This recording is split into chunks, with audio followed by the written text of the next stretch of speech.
Okay, this is what I meant by basically building your bed. This is the new bed, as you can see, that one there. And basically I've managed to get some topsoil, filled a little bit, you know, just a little bit, not even halfway, a quarter with topsoil at the bottom.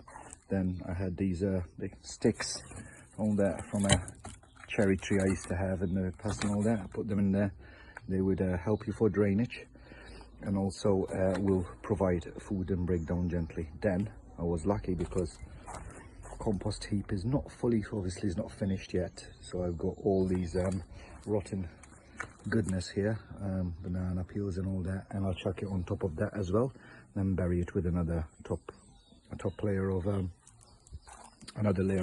topsoil, sorry, and then take it up till there, you know, maybe put some fish and bone on that layer, then a layer of compost, and boom, done.